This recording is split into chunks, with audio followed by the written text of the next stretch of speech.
Hello everyone and welcome to my channel. My name is Brian if you happen to be new around here, but returning subscribers already know that they are amazing, and that's what they get for subscribing, by the way. Free compliments and extra greetings at the start of these videos. Now, I have been asked a handful of times to go and check out Zepla's reaction to my 5 reasons why you should play New World over Final Fantasy XIV. And really, that phrase isn't true. It's my reasons why I have been drawn into New World and have been playing it for well over the last year. In fact, I've actually been covering the game for well over 2.5 years as it started to pique my interest. I shared today over on Ginger World Gaming, which is my dedicated New World channel. You should go check it out if you get the opportunity. But I shared over there the moment that I fell in love with this game was actually in the pre-alpha stage or pre-beta, whatever, the preview event, where I was running through Windsward and the moon broke through the trees and the light and how peaceful it was and how much it reminded me of being a kid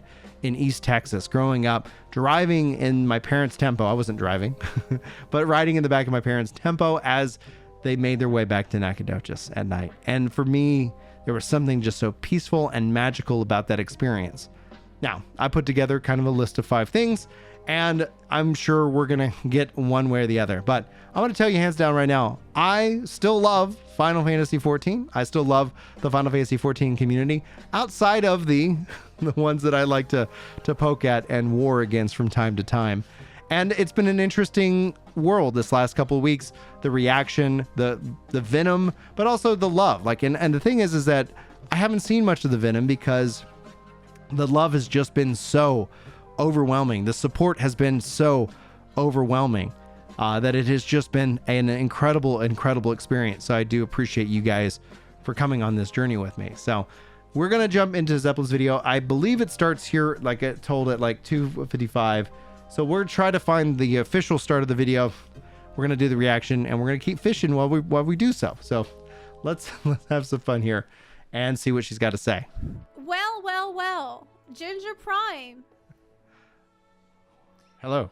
Okay, I see now. This was like an hour ago. Ginger Prime has made the video that I asked him to make. He actually made it. The video that I requested when I saw his video that he's leaving Final Fantasy. Now, to be clear though, I had made that video prior to watching any kind of reaction. We'll let her take the win because that's essentially the words and what people were hearing, like what I was hearing. It's like, why? Like, I want to know why. But I'm happy. Yeah. Like, you know, the fact is that in her reaction, she wanted to know why. She wanted to know more. And so I'm happy that I was able to get that out for her to be able to make this video. And he actually made it. That was fast. I make content fast, yeah. Guys. When I watched his I'm leaving goodbye video, I was like, damn, New World. That makes no fucking sense to me. I don't think it makes a lot of sense to, like, especially depending on where you come from. The thing that I think it's important that a lot of people might not realize, especially within the 14 community, there's a large Final Fantasy XI community that has been waiting for more like whether they wanted to do something with 11 or bring in some more 11 style stuff into 14. And that's one of the things, like, we know for a fact Zepla has not played this game, right?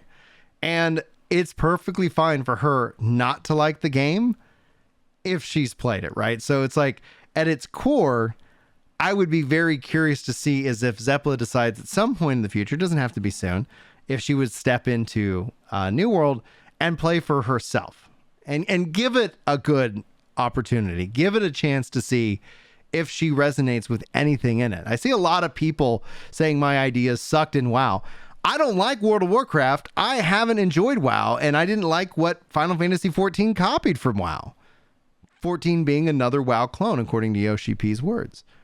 I've enjoyed the story. I enjoyed I wish there was things at 1.0 that lived and were able to be refined, but you know what? Like, they're not going to change 14 for me, nor should they. I don't want to be the content creator that ruins your fun. That's just not fun for anybody. It would be great if he could make a video that explains why New World instead of Final Fantasy. Why would you do that? I do not. I want to first say thank you so much for all the loving and wonderful comments on my Goodbye to Final Fantasy XIV video. It really was nice to sit down and read and have those discussions and get that input and get that insight from Didn't the he wider say Final Fantasy. he was doing it for the kids? Yeah, he said he also has 5 kids. So that's all. That's really all the reason that he needs. We should increase that score. A couple days ago, like seriously, he could have actually just made a video like, "Hey guys, I'm leaving Final Fantasy 14 because I have 5 kids. Goodbye," and like everyone would be like, "Yeah, we salute you."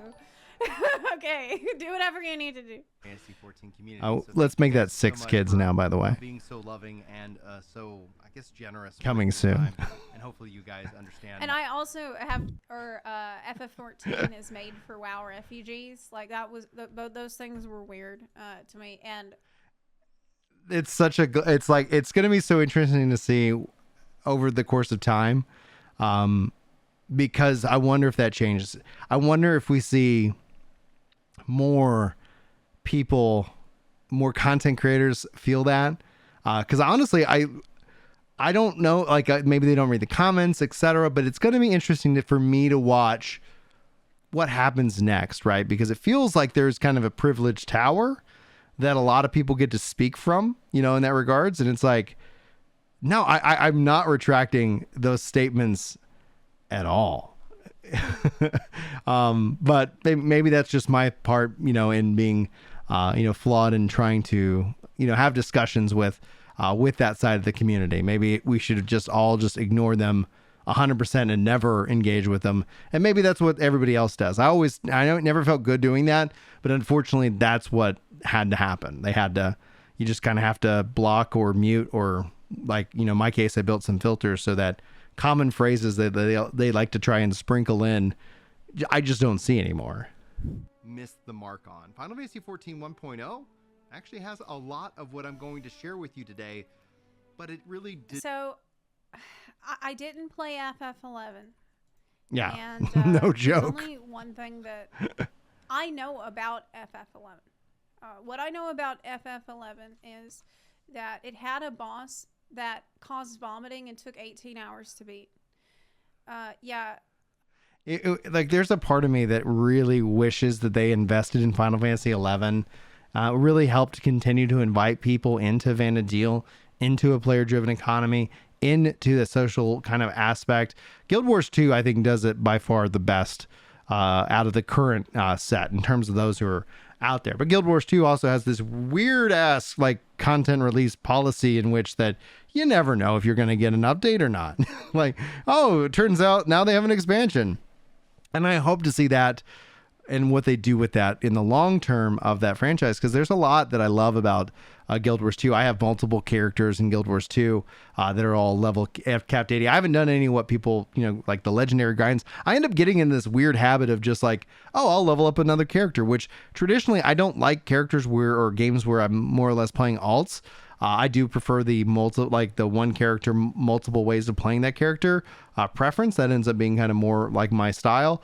But I do enjoy Guild Wars 2, and they do offer a lot of that. But Final Fantasy 11, like her referencing kind of like, oh yeah, like we've heard these horror stories. Like there's so much beauty in Vana'diel. There's so much beauty in that struggle. Like every level was fighting for.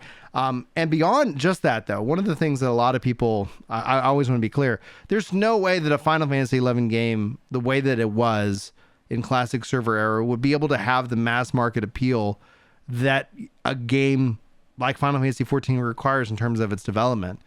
But what I would love to see is more cohesiveness between all of what Final Fantasy 14 was. It's a very siloed game, which from a development cycle, they've really prioritized pushing out content and getting updates to players. That's not a bad thing. But at the end of the day, all of a sudden you start looking at it years and years and years later, they release like Island Sanctuary, which just off in its own little corner at levels, level cap. You have to beat the MSQ just to get into this, but then it doesn't have any else value, which I guess makes sense in terms of the fact that it is locked behind MSQ. that it's like it couldn't, because then all of a sudden you're setting everybody else who doesn't have access to it, much like housing. Like, you start to kind of see the cracks that that Final Fantasy 14 has, and there's value in those cracks. They were able to like do good things with those, but at its core, like I come from Final Fantasy 11. I don't come from World of Warcraft. Everybody's critique of my feedback is all driven and rooted in I never played 11, World of Warcraft, blah blah blah blah. Like, F World of Warcraft, I don't give two craps about that game. Like, I just don't. I've tried it. I haven't got into it. I'm curious about the updated controller support, namely because of some reason, like, my guides on diving into the controller with WoW have been, or what people reference, and there's a value that I get, a joy I get in helping people. I've always wanted to be a teacher. I could never figure out how to be a teacher and have, kids and a family, in terms of what we were wanting to do in life. But yeah, I'm gonna leave it at that. It's unfortunate like it's a language issue that we're having here. It's an absolute language issue in terms of where people get rooted and where they come from. You wish that they made Final Fantasy 11 story entirely offline and soloable. A part of me would love to see something in terms of that, like you maybe do like a kind of a sprite-based Octopath Traveler Final Fantasy 11 story. That would be so cool. Like, they don't need to be in that online space, but a part of me, also a frustration that I had recently in Square-Enix, is this was the 20th anniversary of Final Fantasy 11. They said they were working on something big. I tried to set my expectations in the gutter, and they somehow delivered less than my expectations. They somehow delivered less than my expectations for Final Fantasy 11 this year. And I was like, I was really crushed by that. I was really kind of hoping for something more. If they brought in Vana'diel to Final Fantasy 14, I would love to see what that would look like. I would love to see the one sub model brought in. Like, and they said they might be working on that. So there are rays of hope, but a part of what I gathered from the interviews is that they don't even know what they want or what they need to do with it. And then you go and you start playing New World, and it's like, New World is giving me a lot of these Final Fantasy 11 feelings. It's given me a lot of this Final Fantasy 11 sense. It's tying into my childhood in a way. It's delivering on all these things. And the thing is I'm not looking for a perfect game. I'm not looking for a perfect MMO. There is no utopian MMO out there, right? But all of a sudden it's like, wait a minute. Like, I still want to see more Final Fantasy 11 in 14.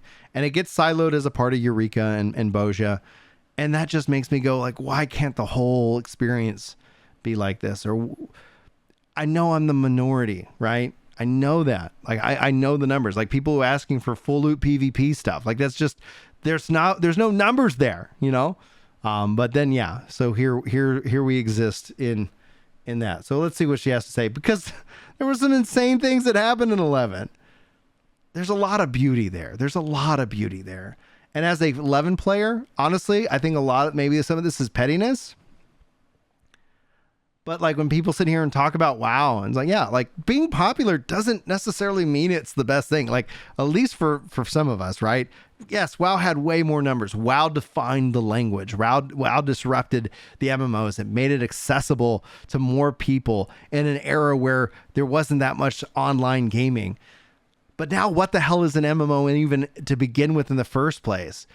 People, like, companies, because of trying to keep people subscribed and engaged, have really burned the dopamine, have really just overextended. And so, like, stepping into something like New World and having, like, not sitting here being thrown with daily login bonuses and all these chores that you have to do just so you can finally get to the thing that you want to do. Like, no, it's effing organic, and it just feels fun and a fun place to exist in. It's a fun place to exist in, and I'm so happy to be a part of it. But yeah, it's like, gosh, I wish Zepla had a Final Fantasy 11 core in her somewhere that she could tap into, because I think we're going to vastly disagree. I think we're going to be speaking French and German this entire video. So what kind of worries and fears influence the development of 1.0? So when you look at 1.0, when you look at the leave system, when you look at how the game was ultimately structured, at that time, those articles are being posted. News media is literally just going ham. And so the game companies, like they would have in Final Fantasy 11 when we log in, please don't forget your family, your lives, your wives, and your work, and all these things. Like, we know this is an addictive experience. It's another life, another world kind of experience, another existence, another plane. The thing is that the original MMOs were the metaverses. Like, if you look at the buzzword, the term there, the original MMOs were the metaverses. Now the MMO scene has more evolved into, just like everything else, a multiplayer online RPG. The massive, or whatever you would define as that, and everybody's going to have your own definition. You don't need to agree with me, but ultimately, like, the idea where you can kind of hop in, hop out. You don't want to live there. You don't want to exist there. You don't want to, like, heck, if like one of the things, like, I remember Sponge, who's here, talking about, like, in Star Wars Galaxies, like, literally, like, I am just going to do this thing. I play this game and I run this shop, and that is the experience that I'm looking for in that experience. Those are obviously times of the past, but at this time in Square Enix's development, you kind of have two voices, and you can see it in the leave quests themselves. You had this arbitrary 36-hour cooldown window. You only had so many they wanted. So they wanted you to come in. They had the fatigue system. They wanted you to come in, but they didn't want you to play too much. It was like, we want you to check in on our game every now and then, but oh God, like, please don't play too much. Please don't play too much. And then ultimately what happened was, oh, well, people are just going to go back and play the game that they already were playing. And they did that in droves on top of the other issues that 1.0 had. Now, as Yoshi P and the team refined the 1.0 series, it kept getting better and better and better. More social, more fun, like more of these things. And it was also building up to what they were talking about with 2.0. So it was a really exciting time to be a part of it. And they removed some of these, like, arbitrary time-based restrictions in this regards. And that's where it's like, even the concept of the dailies, why they rarely against them. They're not good for culture. They're not good for your brains. Like, they are bad design. They're a bad design because they're acting like a drug on your system. So you get addicted, and then eventually you get pissed. Ultimately, everybody I talk to gets to the same point where you're like, F this. Final Fantasy XIV did a decent job because they kind of gave you the dailies and then they let you finish them. Like, there was an end point that you could do, but it's still that arbitrary mechanic. And I would argue over dailies, that's where player-driven economies really benefit, because if you want to go do something, go do something. And if you want to take advantage of it for yourself, you do, or you add that value to the market, right? We're all kind of participating in this bigger thing that none of us can do on our own. It's a global thing that we're all working towards on these goals.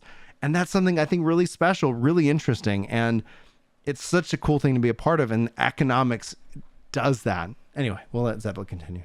And what I've seen happen over the course, especially the last 10 years, more friction between the two, where in a player-driven economy, economics really solves a lot of player friction, because it... So how is the player economy in New World different from the player economy? The player economy doesn't exist in New World. It's a player-driven economy in New World versus a player economy. There are two, and that word driven is a key difference maker. It is a key difference maker. No, 14 does not have a player-driven economy. It has maybe elements of it. Like if, Chili being in chat talking about like raid food and raid, potions. Like, you want to have those aspects and those options, because that's going to help make the difference in clearing said raid for said time. But why can't you craft the gear? And it's also tied into Final Fantasy XIV's gearing system being a stat stick. People keep saying like, oh, people buy the ultimates clears in Final Fantasy XIV. Like, that's the reality. Like, I know people who have literally paid money, done this, and gone forward. Anyway, we're just gonna move on, because I'm just gonna get mad at that. So I don't, people feeling like there's no other way around it. No, like, it happens, right? But the gear in and of itself, just being a stat sec, just having that power behind it, and having only one real avenue, and then everything else being a time gated avenue. Why can't crafters and gatherers be a part of that system? Why can't they be more a part of that system? And then also, when you look at that system as it tiers up because of how it's siloed and structured, why aren't low-level materials? Like, why isn't there a value for a new player going around and gathering those materials having an impact on the end game, having the end game actually begin at level 1, as opposed to having kind of these, Jenga towers continue to be built on top of each other. And so that's essentially, there's a real core difference in terms of a driven, the key word is driven, versus a player economy. Player trade does not necessitate a player driven economy. In a game like Final Fantasy XIV,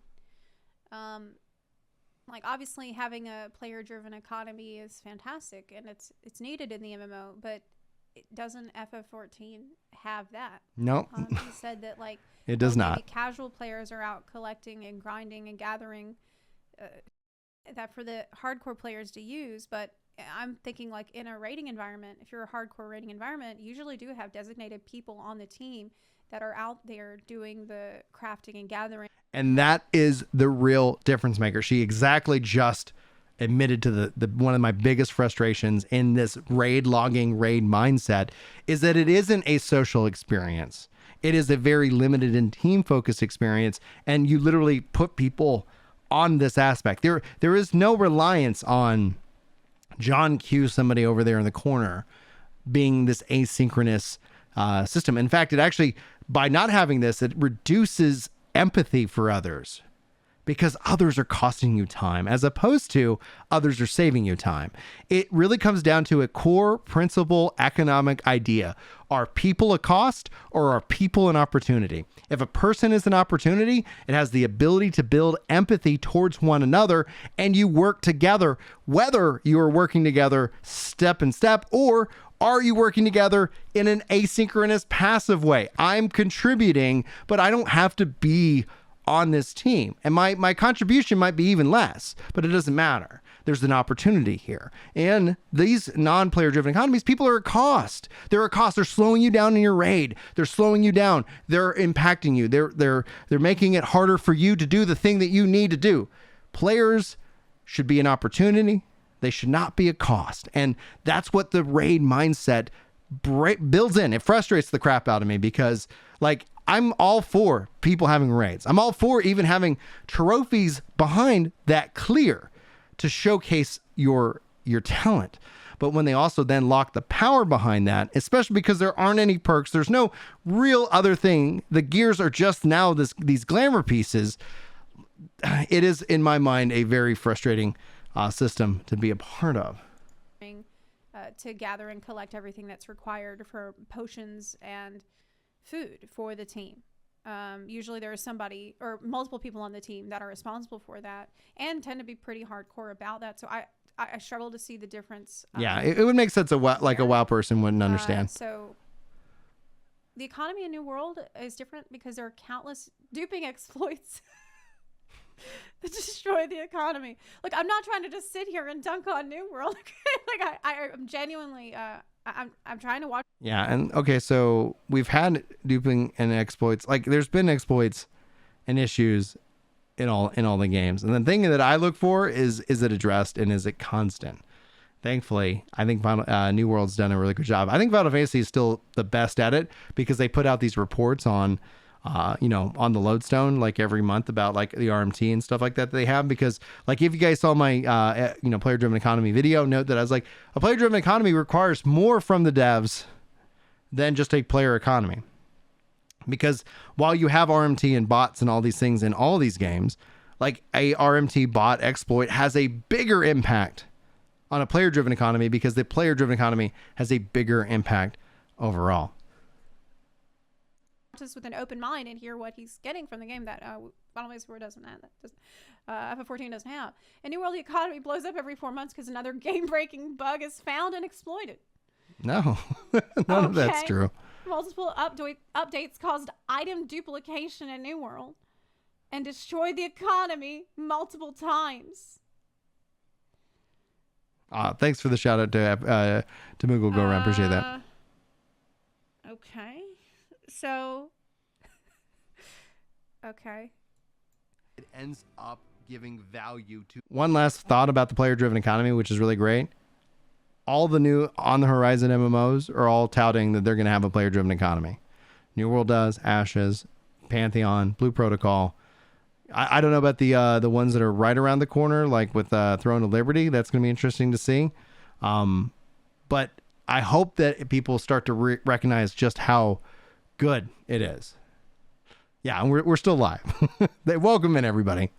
We're reacting and fishing at the same time. So it's not. You said, from what you read, the economy-breaking bugs are still in the game since launch. So this is a point that he's making that I feel like I fundamentally do not understand. Yeah, and she's being fed by fake news right now. How does FF14 not have the player-driven economy that he's seeking, setting aside botters and RMT that's probably going to be present in any game? Tags had also mentioned something that he mentioned earlier. There are no fears with 1.0. They thought it was going to be amazing like FF11 without looking into the game industry at all or playing other games. Fear only kicked in once they realized the game was not coming together and were not given more time to fix it. Yeah, it does seem like that they weren't worried about much whenever they made it. Maybe they should have been worried about it a bit more when they were looking at the game they were about to put onto the market.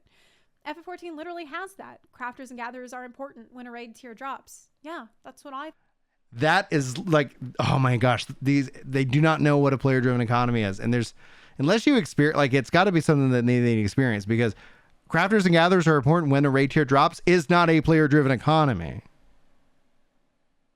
It's a moment, and that's the thing. I'm like, why craft and gather?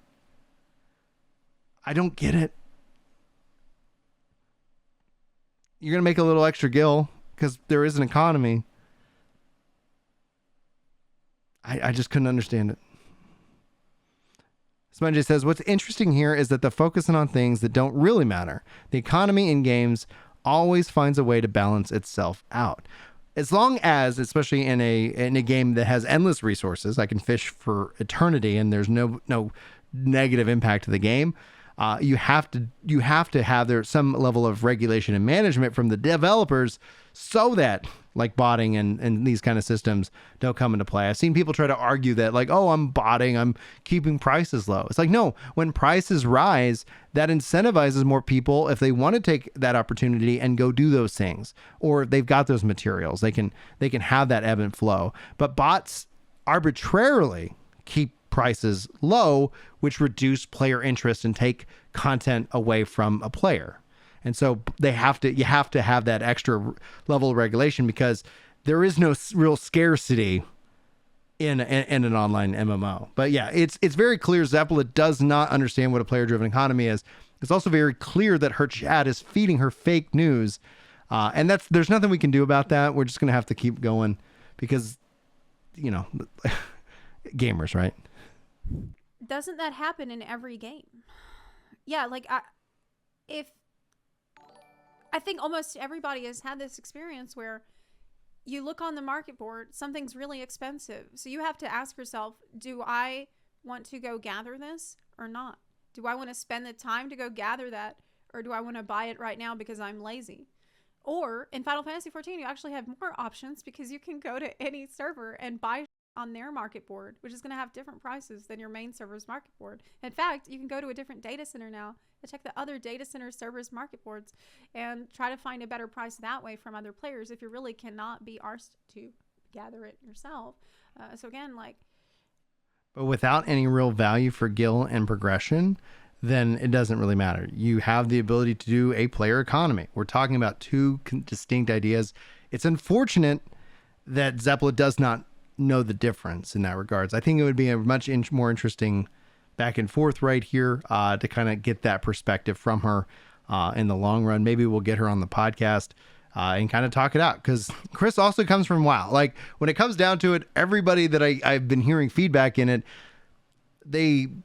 it's just maybe not their kind of either the tea if they've experienced it, or and she has. I think she's played Guild Wars 2. So Guild Wars 2 probably most likely is the closest thing, if not an actual player-driven economy.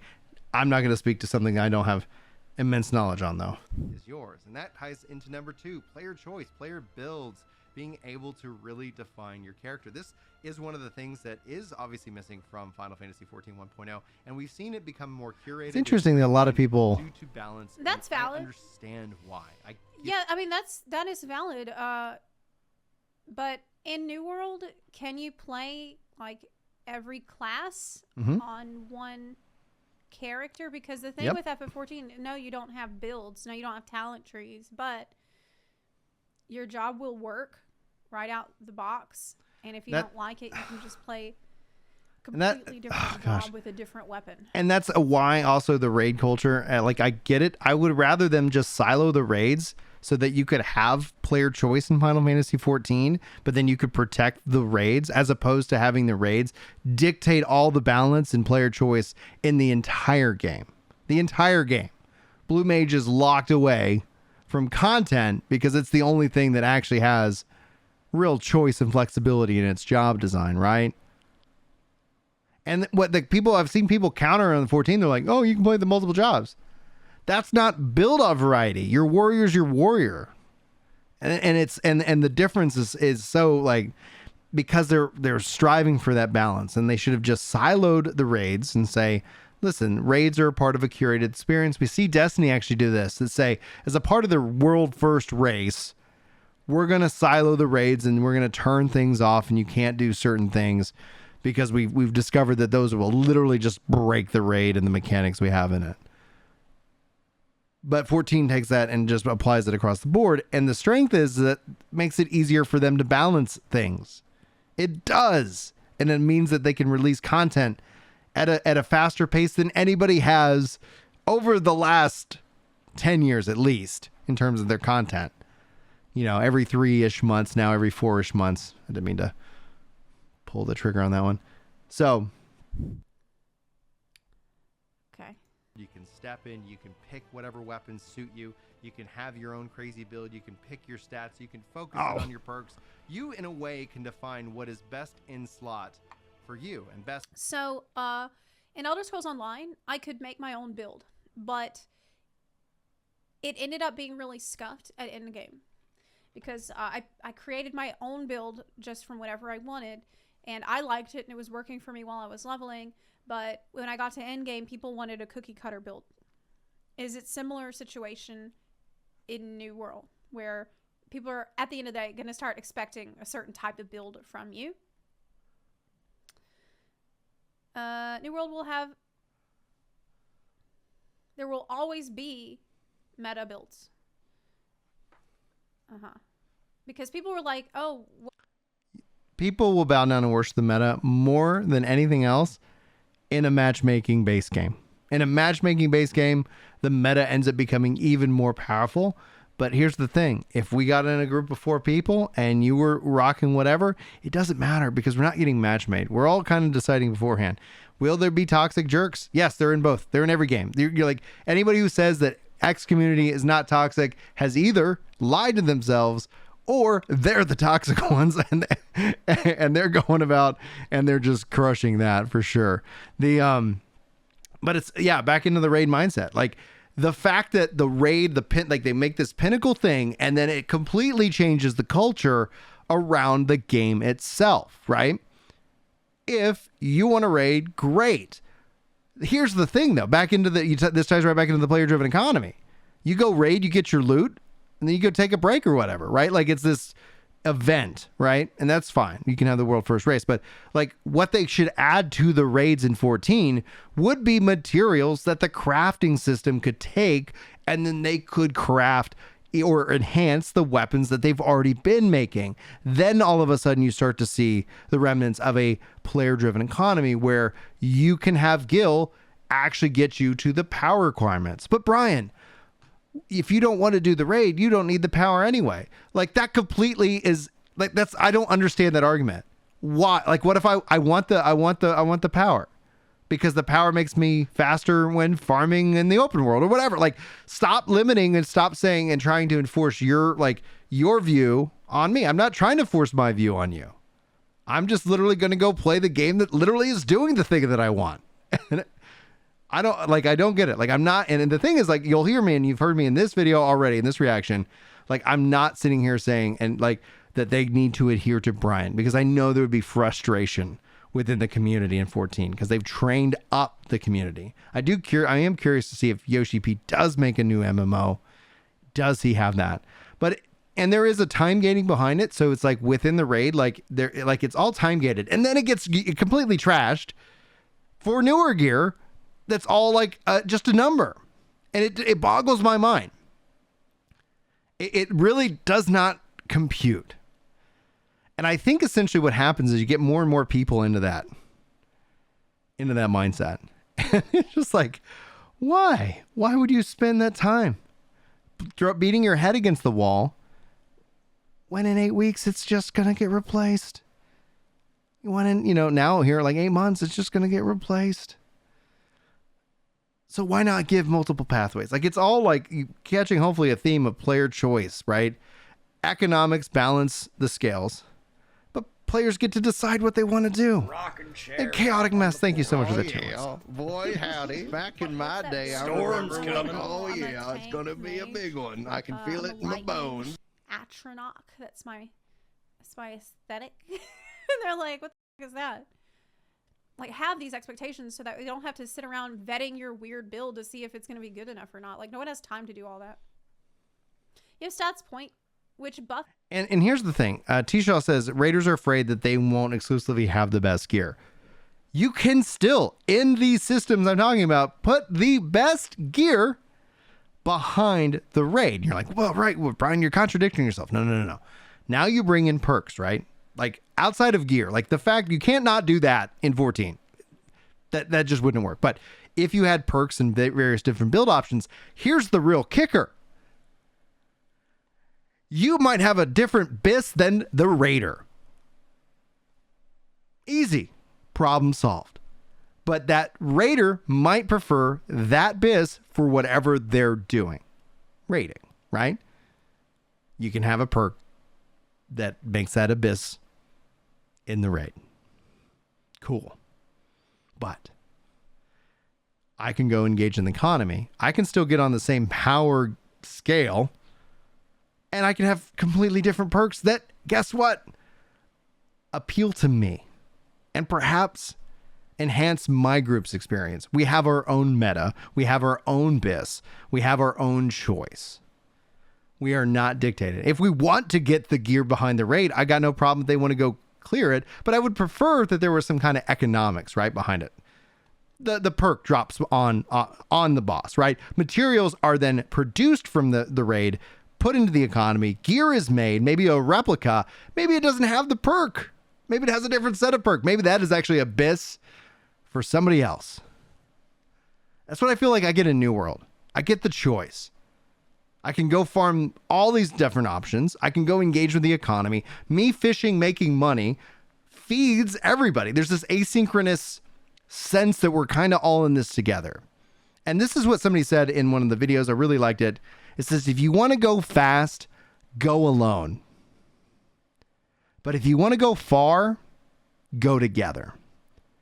And I think what we've seen with the modern MMO, it's got to go fast, dopamine, gotta go fast. Oh, we burn them out, etc. All right, new round of advertising, bring in more players, and we'll get them on the drip.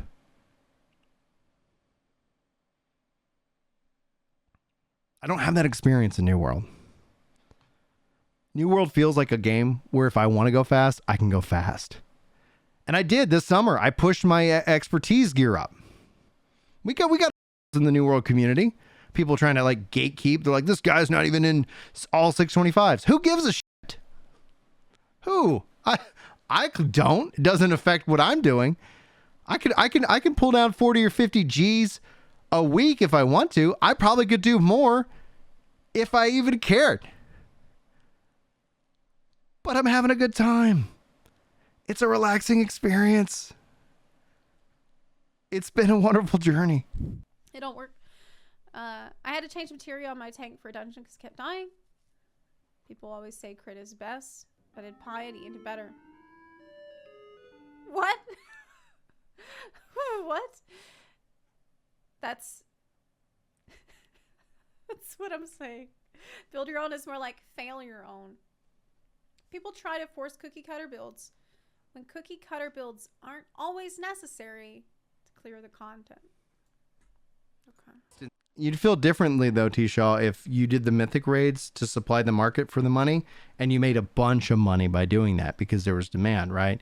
And then essentially you team up with the crafter or you work with the team and you get that.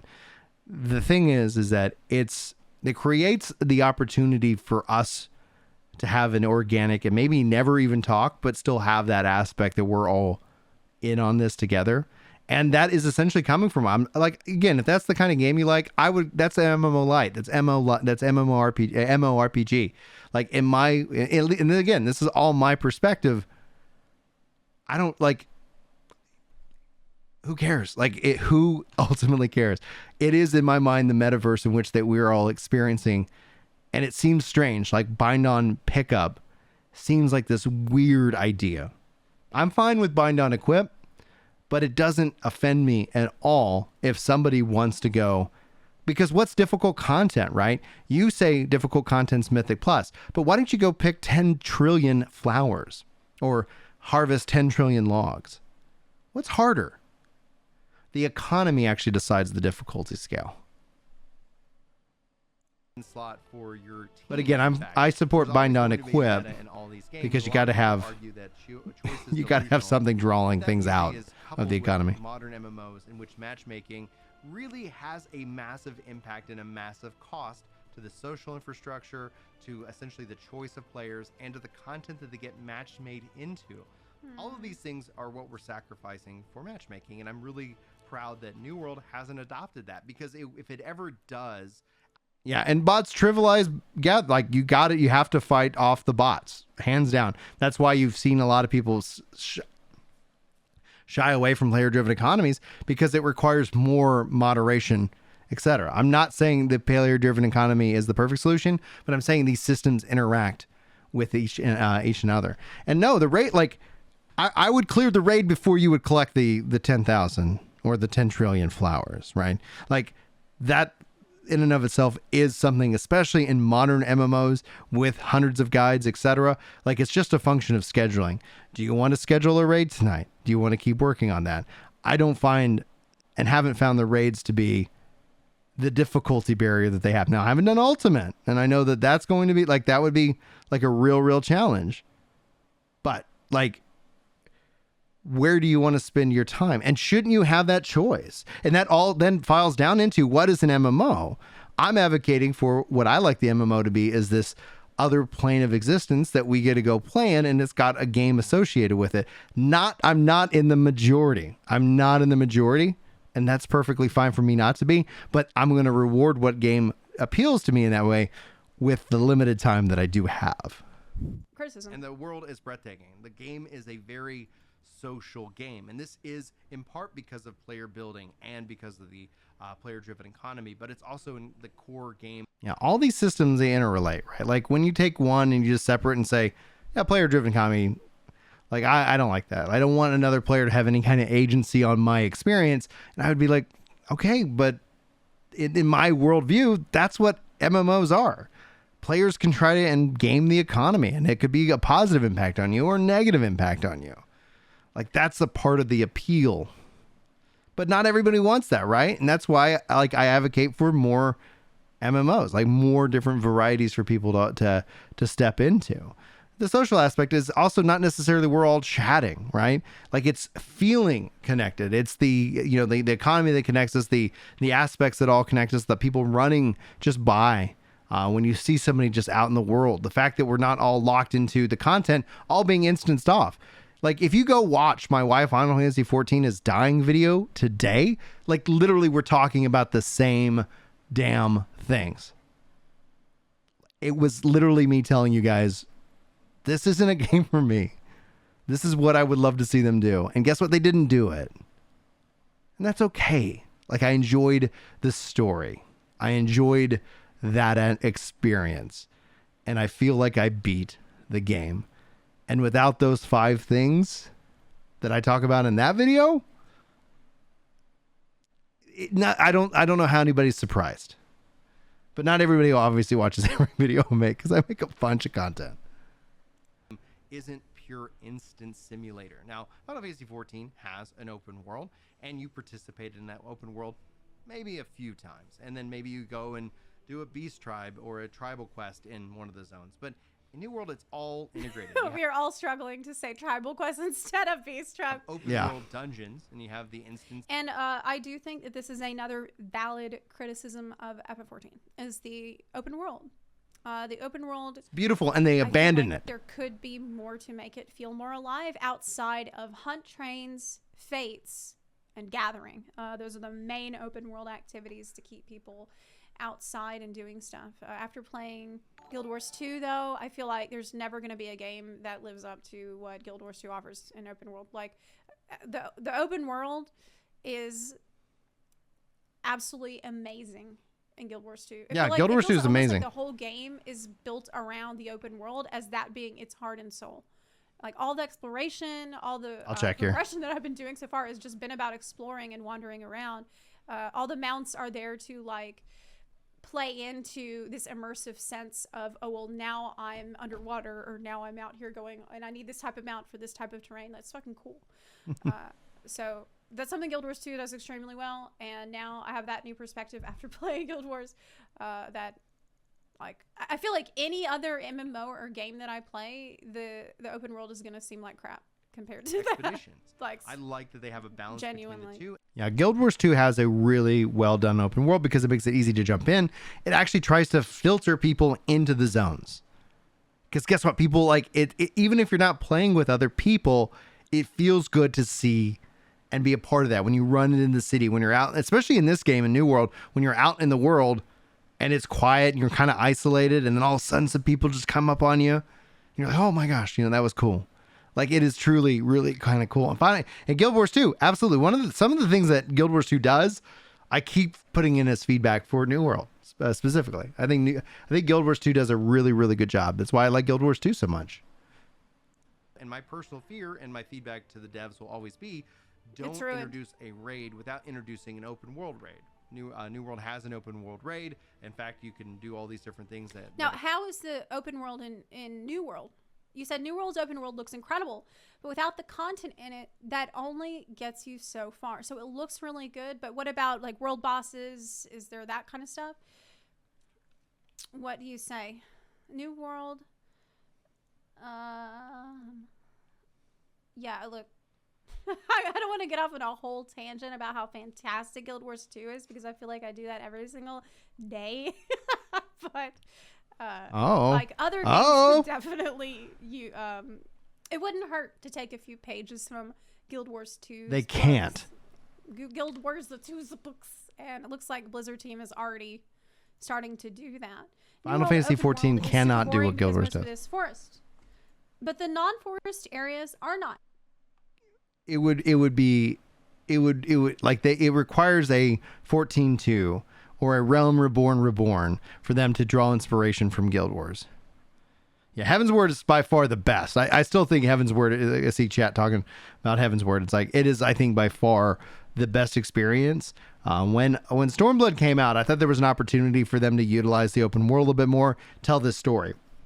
Shadowbringers was a great story. I really enjoyed diving deep into the lore, and Endwalker for me was a conclusion. It was a great bookend. I would have made some narrative changes personally, but I'm not going to judge them, on that. That's the choice. Those are the choice and story beats that they made. Cool. But it was in Stormblood when all of a sudden you're running around in the open world and you don't see anybody. Go watch that video. Go watch why Final Fantasy 14 is dying. It literally is me saying, like, guys, like, here's the stuff. Here's what I need. And so, like, in a way, we're kind of rehashing this where it's like, oh, turns out this new game delivers on it.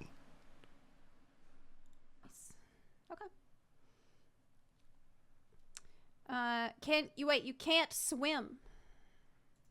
You couldn't swim in Final Fantasy 14 for 7 years. I don't know why Final Fantasy 14 players point that out. Swimming is not even the bar now. Like, swimming is that's like nothing. It's like the bare minimum. It's below the bare minimum. Like, not only do I now expect to be able to swim underwater in the open world, but I need to be able to have like a underwater mount, underwater pet, underwater abilities, underwater weapons. Open world, that is a big aspect of Final Fantasy 11. I have yet to hear anybody actually talk about like swimming based content in an MMO in a positive way. I think Guild Wars 2 still does it best, but when I talk to people within the Guild Wars 2 community, they hate it. So I understand people wanting to swim. I would rather there be a mount that kind of made that possible, because like I'm in full heavy armor. Like I am going to sink to the bottom. I love the immersiveness of this game.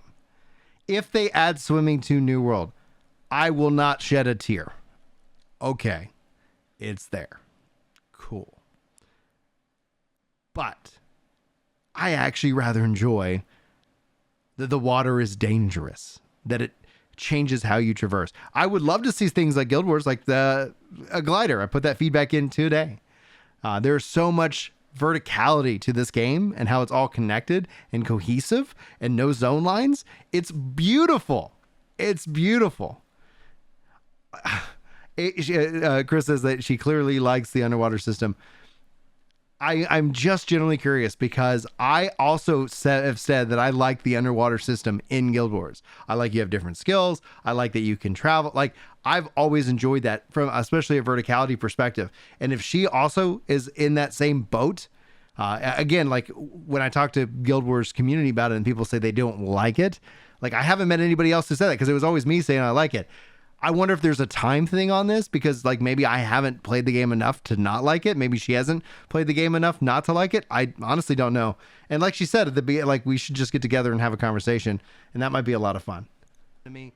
And I hope that we can also draw inspiration from what made Final Fantasy XI great. I'd love to see Final Fantasy XI features brought into Final Fantasy XIV, but that's also one of those really big asks that really isn't practical unless they decided just to make a brand new MMORPG, and that's what I am hoping for. How would you compare FF11's open world to FF14's open world? Even today, it's breathtaking. For the FF11 open world. Even today, I would say that the Final Fantasy XI open world is breathtaking for its time, right? Like when playing New World, it's like how I imagine the 11 world could be if they had that kind of budget and technology, right? You know, for a PS2 game, I think 11 is still breathtaking to this day. Yeah, of course. I mean, any industry is going to build upon the shoulders of those who came before, of the people that, the games and the people and the ideas that came before that were really good, that everybody liked, that shouldn't just be, forgotten. You said they're the same, really? I hated FF11 open world. After level 10, you have to be in the group or you're dead. So what that did is actually fostered a community of empathy. It's not for everybody, right? Like all of a sudden it's like, well, I really didn't want to play with other people. Like I think there is the balance. I think New World actually strikes that balance. It's better and it's more fun when I'm playing with other people, but it's also kind of nice to kind of pick up and play and just kind of go and, like, yeah, sometimes maybe I get my butt handed to me. So it's nice that there's no level down experience here. So there's definitely things that I think 11 Remake could modernize that would be very positive overall for the community. But one of the things that it did was it made us work together. You survive together or die alone. And that created and fostered such a strong community, such a strong love for each other that you were like, if somebody died, like you legitimately felt bad. It connected people. And the one character playing all jobs also helped build out a reputation. There was a natural reputation system that you weren't a jerk because guess what? You didn't get match made with anybody. Like you're going to need them to be able to do this stuff later, FF11 open world, a lot like Eureka. Oh, they made a lot of changes to 11. Some charm to that. I did like in Eureka feeling like there were parts of the map that if I wander in there on accident, I'm going to be absolutely fucked. Like I will be destroyed.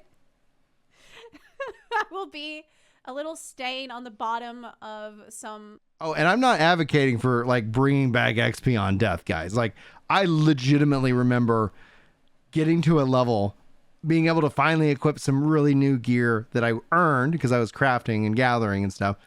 And legitimately was like, all right, equip that gear. I went out and I got my butt kicked.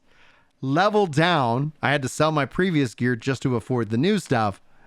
And then I was kind of like, thankfully, again, people were nice, right? Like you kind of like, hey, I'll pay you back. And, you know, like, I have my new gear, but I cannot equip it because of the level down. So I'm not advocating that level down become a system that comes back. However, there's other ways of facilitating kind of like it's not necessarily like discouraging risk, because risk is fine, but it's encouraging, you know, like it's not like, oh, let's just not keep YOLOing this. Let's, you know, take some kind of, you know, thoughts, etc. But I don't know. I think New World actually has a really good striking balance with it, because you obviously have gear durability. There's a cost there, and that's fine. There can be a cost. But beyond gear durability, then it's like you still end up, one of my items is broken. Job solos or Zerg. I like this sense of danger. Like it reminds me leveling in Wrath. We'll talk about the people who counter with like, oh, it's just going to be a Zerg. It's a variety-based piece of content. Open world content is variety at its core, because yes, it might be a Zerg, or it might be you and a buddy. It might just be you. It might be 10 people. The content is always going to be different because of how people approach the content. And so we see that happening all the time in New World. We see it happening all the time in New World. Depends on how people play, right? And so it's like when you have an open world content, you have a level of unpredictability. That's why my hope for New World is that we don't see it migrate purely to, I don't want to see it become purely instance simulator. I'm fine with instance content, but balance it up. Introduce an instant content, introduce more open world content, instance content, open world dungeons, open world raid. Like those things are awesome. You see kind of the players having their own open world raid in New World. It's going to be great to have an instance one. Now, maybe that also then influences that we can have UI that kind of facilitates that out in the open world too, right? So you can end up kind of building that out and go from there. And yeah, exactly. I think Guild Wars 2 is a really good shining example. It's weird to me that Guild Wars 2 isn't more popular than it is overall. Lich King. You said he's leaving out some vital details to make the point fall apart. Like what? So what kind of details do you feel that he is leaving out here?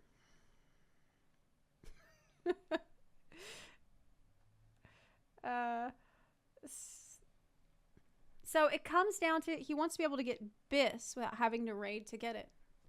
Well, I also would like that. That sounds really good, because I'm lazy, and I would like to have. I don't think using the economy and actually like leveling up and being a part of that was considered even lazy. It's just the choice in how you want to spend your time in the game. Right now, when you have this is how you progress, this is how it's done, that choice is taken away from you, the player, and it's put into that avenue. In fact, and I think, and I'd still argue that it reduces player empathy. We're not seeing a lot of empathy in terms of like, oh, I need you.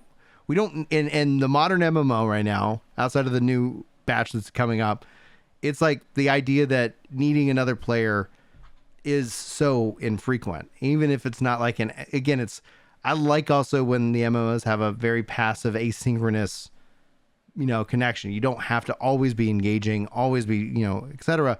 The game and the systems kind of facilitate that in the back end. Final Fantasy XI is a great example of this with the conquest system as well. But we've seen MMOs shift from, again, back to my point on, is another player an opportunity or are they a cost? And I get frustrated when it's like, this is the only way to go about it. I want there to be raid content. I want there to be that difficult and challenging content. I advocate for it, especially when I get frustrated when people say like, oh, they're taking away from glamour or housing or whatever to make a new raid. It's like, of course, like that's a good thing. Especially the raiders within 14 have suffered the most with the COVID. Like they had the biggest delays in raiding content all around. But anyway. The countless exploits and duping exploits that destroy the economy. Yeah, he did leave that out. That's true. Bind on equip I don't have an issue with bind on equip. Bind on pickup bothers me. And that also bothers me in New World as well. So yeah, like it's bind on equip is like if you get the item and you equip it, you know what? Then it's yours. You need a gear sync because the world has endless resources. It's all digital, right? So that helps simulate kind of the real world use and destruction. But bind on pickup, that's where I get frustrated. And New World has that. I don't like that New World has that for everything. I think for like if you use it very rarely, I think there could be a value there. But I remember there's like quest items that you could get and you could put on the market. They're not a guaranteed drop for a quest item, but people can go farm those up, put them on the market, make money. And if you want, you have money, you can just go buy the quest item, or you can go try and go farm it. Like, again, that's just driving what way you want to go about it. Why do you need BIS if you're not raising? You don't. It's just to feel good that you checked all. That's where, again, like, this is a completely French and German kind of problem right now, because who cares? Who cares? Like, why is that an issue? If I want to go about and get BIS, and I want to go, craft countless amounts of, items for the community and the economy and gather 1 trillion items, etc. Like, shouldn't that be my choice to do that? I think that's where the economy, like all of these things all relate together. I think that's where economy balances the scales. Because it hurts their feelings. You could still have things as a trophy. I think a lot of people are like, oh yeah, you just want to look cool. Who gives a shit? I don't care about glamour. I'm not that. That's never been my appeal. But if that is something I know that's important for people, you can still lock looks, because you still go get your BIS and then you go glamour the crap out of it. You're not even showing off how it looks. The design of the gear people haven't really been chasing that look overall behind that, because all of a sudden the glamour ends up being more important. How people look ends up being more important. And that is in and of itself kind of that self-fulfilling prophecy. So yeah, I don't care if their feelings are hurt. Why are their feelings hurt? They did the thing. And the fact is, the reality, I from the people I've heard from, and some of the interesting conversations I've had, people still go and spend real money and get that clear. I don't know how their feelings aren't hurt by that, as opposed to somebody, again, all of this is interrelated. When you don't have those experiences in the past or the MMO, I can see how people don't understand what I'm talking about, but we're speaking two different languages because we view the MMO in and of itself in two completely different terms. I'm not looking for a thing to do. I'm looking for a place to kind of relax.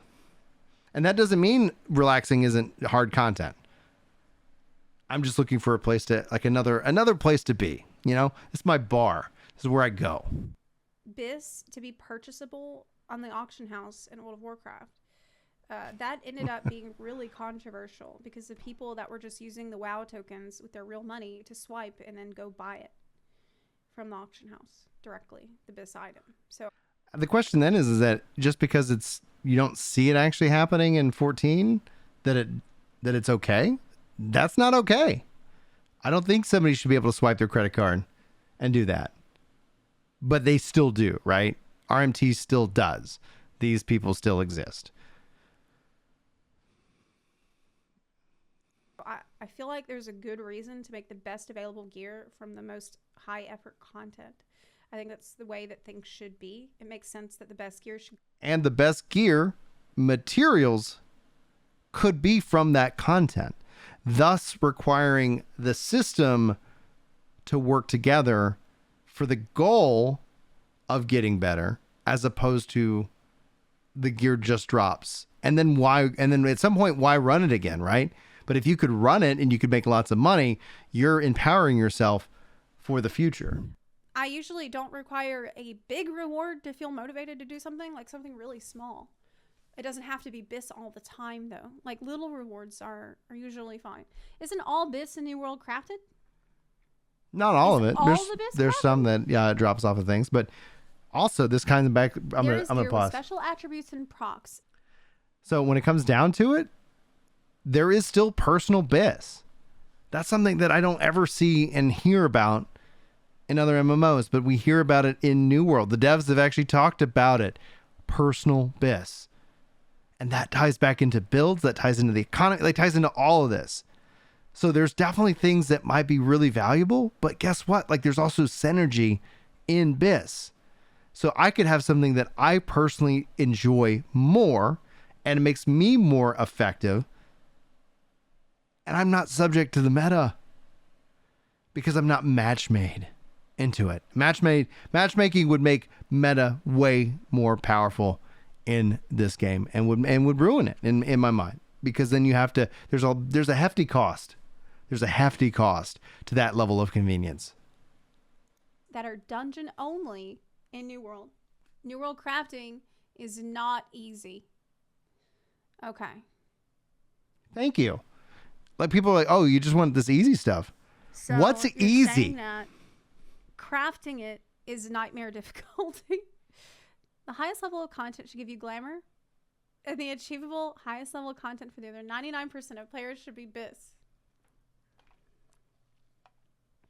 Yeah, I'm fine if you want to look behind a difficult raid. Aren't Like, doing that's the perfectly hardest fine. content. Do you really need bis? No, you don't. But it makes sense that a player on an RPG progression timeline wants to see the numbers on their gear go up. Like, they want to see the item level get the best. If you're going to have a so they can vertical, feel a sense of like satisfaction. if you're going to have a vertical based system as well, numbers going up is a part of the fun. That's why 14 needs way more horizontal.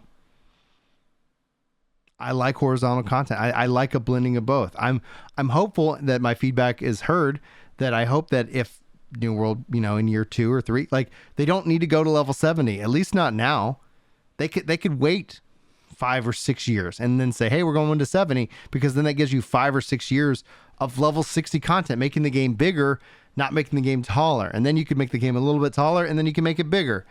Taller, a little bit bigger. But it's like, what you end up seeing is that in the WoW model, it's like taller, taller, taller, taller, taller. 14, taller, taller, taller. So it's like, oh, we got 10 new dungeons. No, not really. Like, you're still running 2. I mean, people in the chat are saying that in New World, crafting the bis is not easy at all. Like, it's very difficult. So Yeah, it is. I mean, if that is the case, then maybe it could be like another progression pathway. That makes sense. One of the things I want to kind of hit on here is that just, it seems like what Zepp was saying is the assumption that you want to do absolutely everything in the game.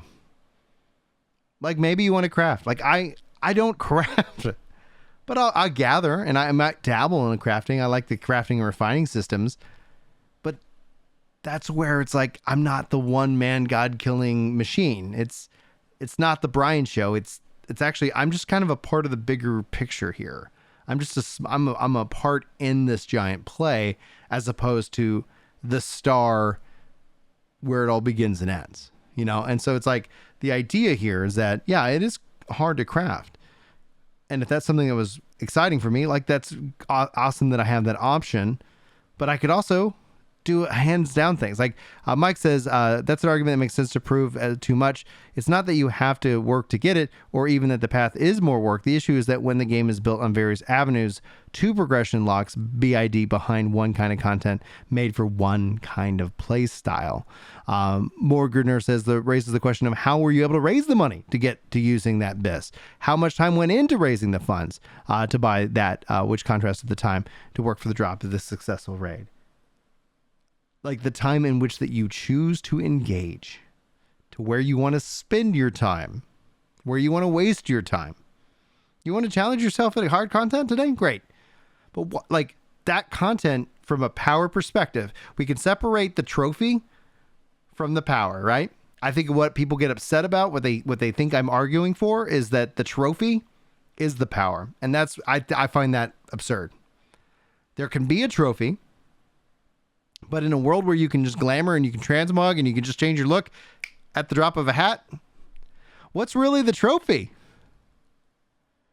I think MMOs need to figure they need to figure that out. What is the trophy? Because right now I think they've lazily dipped into just making the trophy the power. And then people then say, "Oh, but you don't need it." But why not? Why can't I go and grind, endless amounts of mobs, take the materials, refine them, make some money, and then it's like, turns out that piece of gear gives me a little bit more power, makes all that more efficient. It's the pinnacle raid content that does frustrate me. That idea that this is the only thing that people should be enjoying. frustrates me. I think it should exist, but I don't like that the power, the progression is locked behind it. You can still lock trophies behind it for sure. You can still lock BIS behind it, but then you have to have the build system. You have to have flexibility. You got to let people play the way they want to play. And then essentially you could end up getting something, again, from a stats perspective, you're like, yeah, this is great. Maybe I don't have that exact perk. Like, being that the gear is so flat, it's like, come on. Do we need a global chat in Final Fantasy? No, we don't. I'm thinking about Novice Network right now and what a cesspool it is. Teaming up more naturally than ever before. And one of the weirdest things is that, like, Final Fantasy XIV used to be way more social in its game and in its chat, but then moderation came in and everybody kind of got a lot quieter. It got a lot quieter. My wife was bullied before they put that system in place in 14. And I'm glad that in a way that they did, because it makes the experience way more enjoyable. So business-wise, I understand it. But overall, less chat, it feels way more isolated. In fact, just today, somebody was saying that, healing Stone Vigil hard was a lot harder than healing an Expert Roulette at max level. Yeah, some of the are Veil and some of the lower level dungeons are still some of the hardest dungeons in the game. The expert doesn't really feel expert. I feel like that's valid. I do feel like that is valid. At least an Expert Roulette should feel maybe a little bit more challenging than it is. You think your reward for failure? Not okay. So you're not rewarded for failure. You're rewarded entirely along the way. So you have the ability to get loot and materials, which all tie into the economy, which tie into all these things, right? So all this is interrelated. But even if you don't clear the boss, you still have gotten things and like items, materials. You actually could get some expertise bumps, etc. So it is actually very rewarding just for stepping in and attempting it. So you do that, you throw yourself in, you make some progress, you learn the fights. You know what? Maybe we're just not ready for it tonight. It's okay. It allows the dungeons to hit you back as a part of just being like, all right, you're here. Okay. Maybe you wipe once and never again. No, the dungeons in this game, they slap. They're so good. They're so freaking good. Have you played Mentor Roulette? There's if you want a dungeon where there's roulettes and matchmaking for PvE content, for as much as people say they like them, it's such a huge cost. We lose player agency. We lose player driven choice. We lose difficult, challenging content. Party finders, yes. Matchmaking, absolutely not. No guarantee. With the exception of PvP. Nobody gives a crap. PvP, find me a match. Let's go. With the BIS argument, I know we're going back a little bit, but on the BIS thing, he said that it's good that the crafters can craft the BIS for people to buy. Yep. Is that what he's doing? Is that what he wants to do? What would he want to do ideally for getting BIS? Does he want to raid for that? I would like to have the choice between doing the raids, doing crafting and gathering, beating crazy big bosses, supplying the market. I've raided, and I'm all right. You beat it. What then? Why do it? Why keep throwing yourself at it? That's where the economy adds value to that, because if there's materials that you can get from that content, and then the market has a demand for it, there's a demand for doing the content. So yeah, I want to jump into a raid. Want to check out, I see Chris talking about how the new Criterion dungeons slap. That'd be great. I'm not going to play them anymore, but it's great that they're finally introducing that. I would like to have seen, and I'm hopeful that maybe they do this, is where maybe the pathways for the Criterion change, on some kind of, time-based schedule to kind of account for the variance piece of the, kind of what it's rooted on, but maybe one day.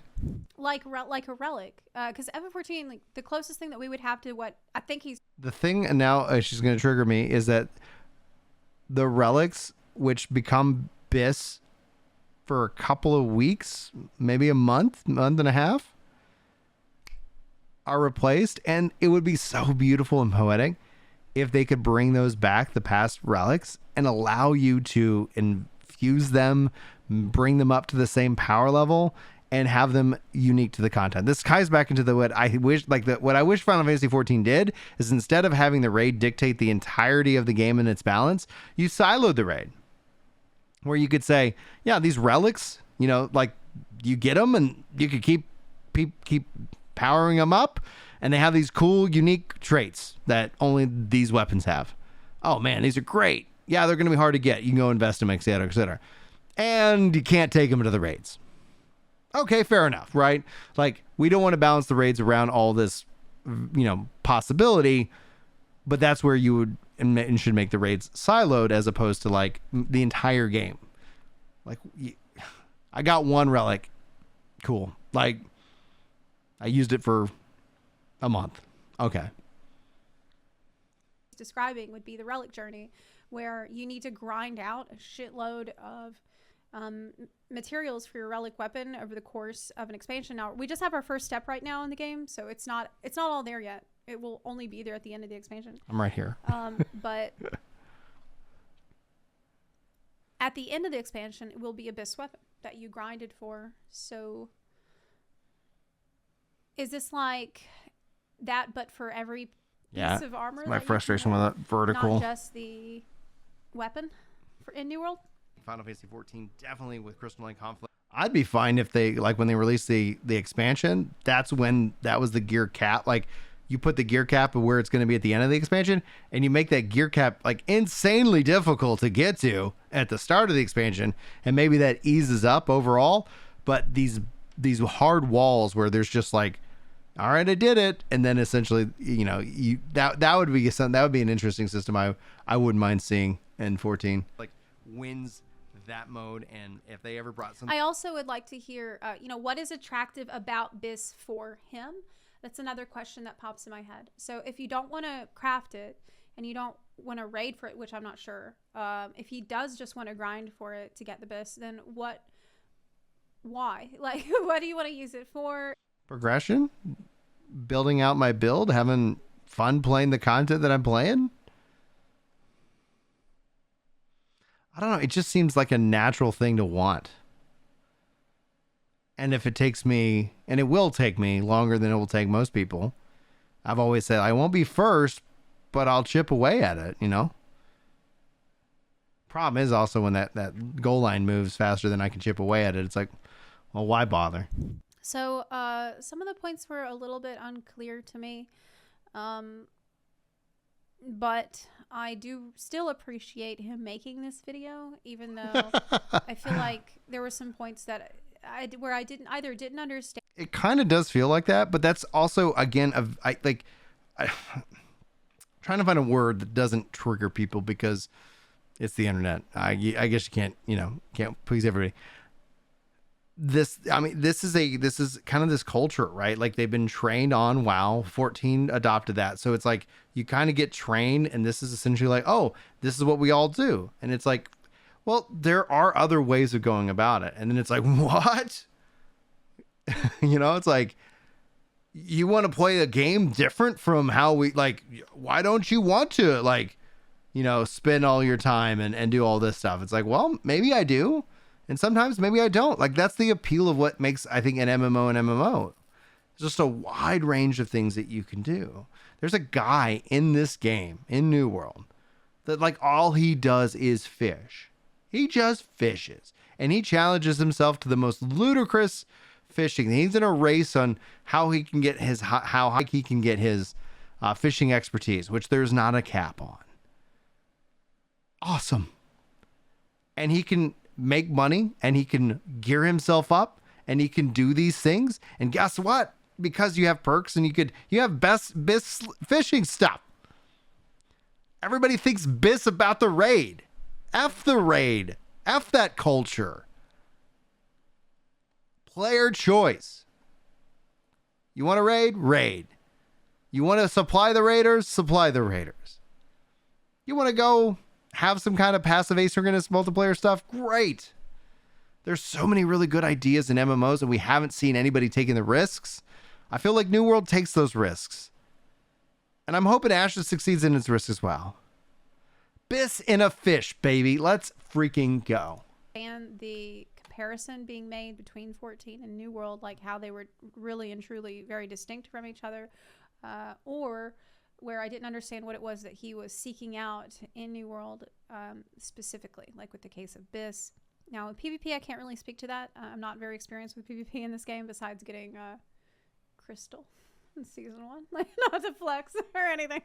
But I didn't really touch it much after the first series, so I've sort of pieced out for now. But everything else, like the economy argument, didn't make a lot of sense to me, because I think that the game does have a player-driven economy. Oh, 14 does not. Guild matters to some degree to buy See. the stuff that's just more convenient for you to buy rather than go. And she just then, you know, like in her mind, she doesn't understand it, but it matters to some degree.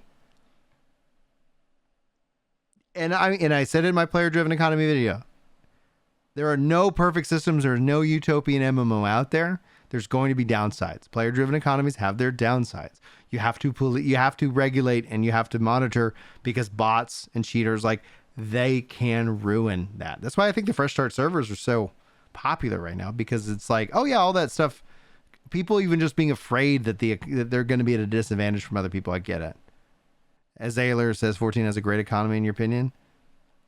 What do you like about that? What do you like? What does gold get you? What does guild get you that makes it worth going after? Yeah, Chris says, I don't raid for the gear. I raid for the bosses. Challenge myself against the hardest fights. Yeah, and that's awesome. That's exactly why you should raid. But in 14, they lock power progression behind it. And that's where that's where I'm going to be frustrated. And there's no counter argument to me not being frustrated by that. Especially because it's a stat stick, especially because it's like people just override the trophy look. You can buy gear while leveling up, particularly catch up gear when the new raid drops. Okay. So that's so Gil has a use for you right now once every 8 months. And then you just stockpile it. Like, there is better ways, and there are more things that system could do. Now, it's not going to work in 14. Like, we have gone past their ability to go and do this without them absolutely frustrating a lot of players. And at the same time, like, you would have to design this core aspect from the ground up, because in a silo, it doesn't work. A player-driven economy in a silo ends up just feeling like you're just doing extra work and you don't know why. But when you take in all the 5 points that I make, how player-driven economies have the ability to connect us, raid culture has that, like, you go farm the raid, not just to beat the bosses, because you're actually providing a service for the economy. And it doesn't always even have to be tied to power, right? But also then you take into account that materials, like even low-level materials, like all these things have a value. So even a low-level player is participating. Final Fantasy XI's endgame began at level 1. New World's endgame begins at level 1. Everything you're doing has an impact. It doesn't mean it's got to be the greatest impact, but it all is connected as opposed to siloed. And I think maybe that's the best way I can kind of summarize all that up together. I'm going to let Zeppelin see if she has any final thoughts on it, and then we will finish wrapping. And when watching the video, I thought, wow, it would be really great if he could say why he wants to go to New World instead, just from like almost an academic perspective. I'm interested in what it has that FF14 doesn't have, because I talk about FF14 almost literally every single day. All right, I think that's that. Switch back to the other view. Thanks, guys, for hanging out with me for that. Well, guys, that was long. Let's wrap up this long recording here. Anyhow, to sum up, obviously, we are talking about two different styles and approaches. Ultimately, what is an MMO? What are the cohesive natures of it? What is your root? What was your entry point into that? All these things are going to be things that we might not never agree on because of that. But, yeah, invitation is out. We'll see if we can get a hold of Zeppela if I can't sit down for a one-on-one with her, because there is a beauty in what the MMO could be, and hopefully what we see it become back again. I'm excited for the future of new MMOs. They're going to struggle no matter what, and you're going to see the same BS that you see with all of people kind of cheering them and their demise, which is a weird thing if you like MMOs, because you should, should hope that people make good things and that good ideas flow to the service. But that's going to be it for this video. I hope you guys enjoyed this long discussion and conversation. Hopefully Zeppelin and I can get together on a podcast and we can kind of talk about it more one-on-one, and I can help give these more direct answers to her and have that conversation, because I've wanted Final Fantasy XIV to be better for a long time. If you've seen those old videos, nothing that I have been sharing today is honestly, in my mind, anything new. And that's not to say I'm disappointed with my time with 14, but I'm perfectly happy that it's time to move on. And New World is feeling the gaps, and in such a way that I've been playing it this whole time, and I just want to keep playing it, and that's a good thing, and I hope that continues. But with all that being said, thanks for being here. Hit that like button if you haven't already smashed dislike 1,000 times, and appreciate y'all. I'll talk to y'all in the next video, but until then, take care.